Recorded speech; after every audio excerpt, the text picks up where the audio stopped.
Order! Order! You are an incorrigible delinquent at times. Behave yourself, man!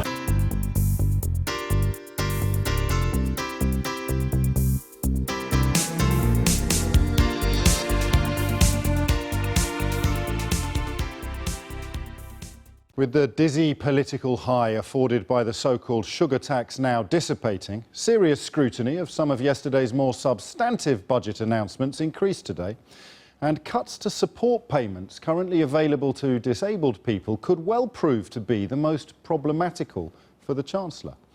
Some Conservative MPs have already broken ranks, and yet more have privately expressed concern that George Osborne's plan to save over £1 billion in personal independence payments unfairly targets some of society's most vulnerable people.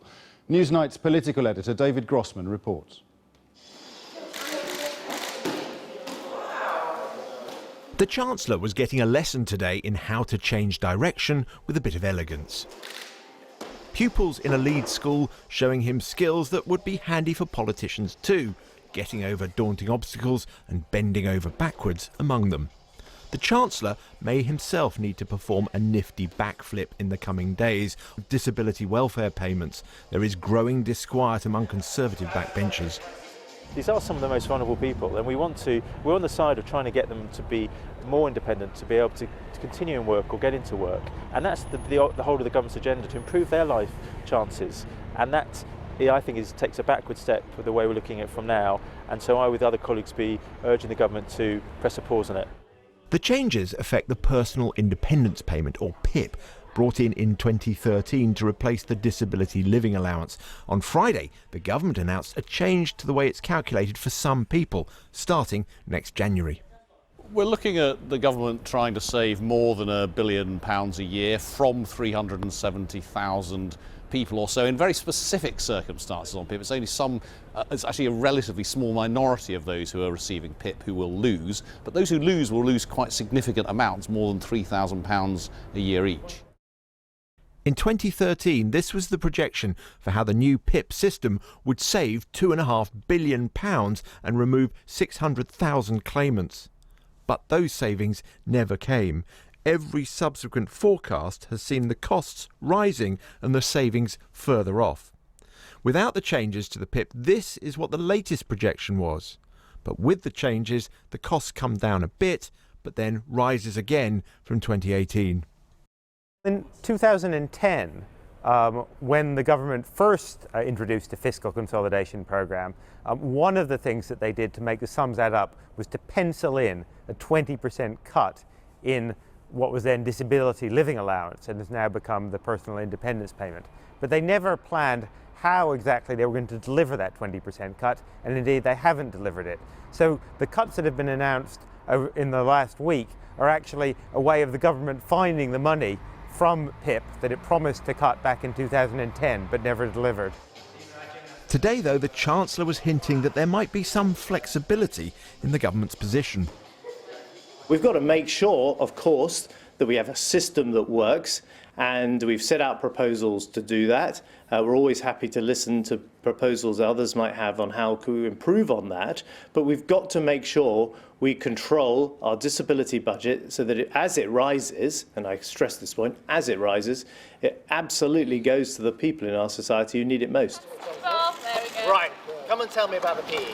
Today's photo opportunity was supposed to project a positive image of the Chancellor and his budget. That is now in danger, particularly since the savings from disability welfare payments are set against cuts to capital gains tax in yesterday's budget, which will almost exclusively help the better off.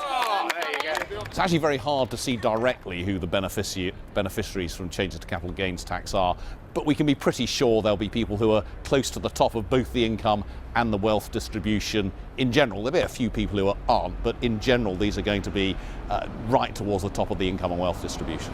More and more Conservative MPs are worried that this juxtaposition of tax cuts to the rich and benefits cuts for some disabled people is poisonous for the government's reputation.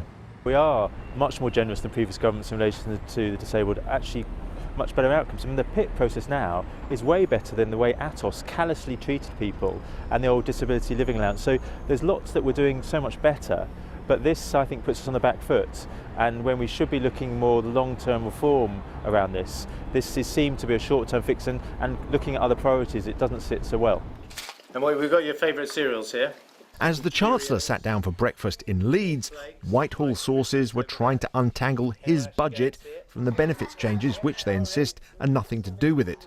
The reforms to PIP, they say, have come after extensive consultation and independent review.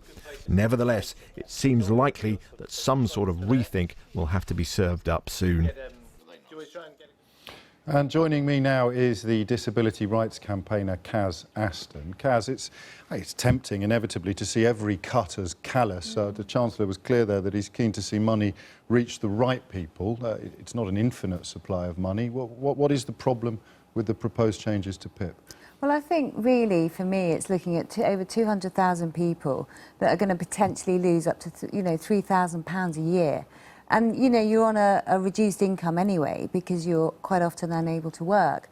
So that's going to take more pressure, to take people to, try to earn some more money, or how they're going to manage is a big question. But also as well, it's putting a lot of extra pressure on their health.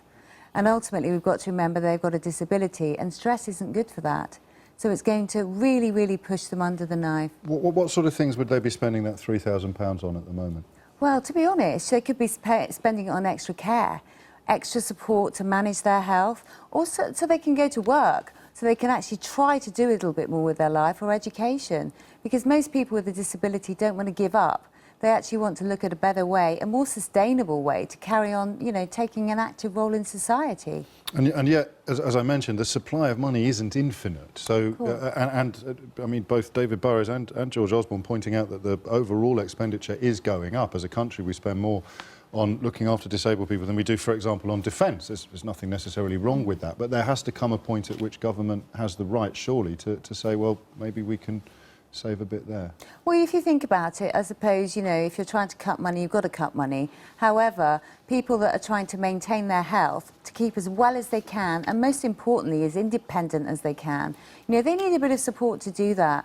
And the fact is, if you put more stress and pressure on them, that's not going to do their health. So it's a bit of a kind of negative knock-on, isn't it, really? But possibly, although, I mean, we are looking at just 44% of the 5.5 million working-age individuals in the UK who have a work-limiting health condition, being in work, being employed. You mentioned people might have to find ways to raise more money. I don't want to sound like the sort of child catcher out of Chitty Chitty Bang Bang, but working might be a way.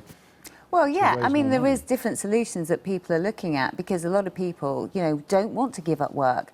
They want to look at different ways. People with MS, like I've got, quite often have to retire a bit earlier because they can't maintain the pace of work.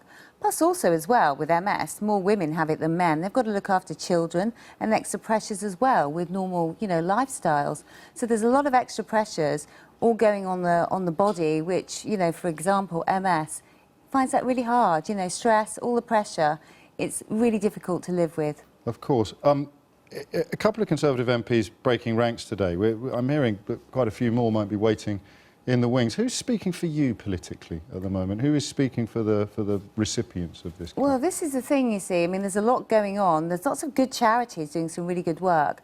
But, this seems to have been rushed through really quickly. And for me, I think, yes, of course, we need to be making cutting costs all the time to keep, the country going. However, sometimes, you do need to put a bit more thought into it. Is anyone championing disabled people in this? I know Jeremy Corbyn has accused the government of waging war on them. Who's defending them? Well, I don't feel really that I've got many people in my team, to be honest. I think we're having to fight for ourselves because there's so many different agendas going on. And, it's quite lonely. And when you're trying to manage your health, you're trying to manage your lifestyle, to keep as well as you can, you do feel alone. Of course. Kaz Aston, many thanks indeed. Thank you. I've been getting away with it all my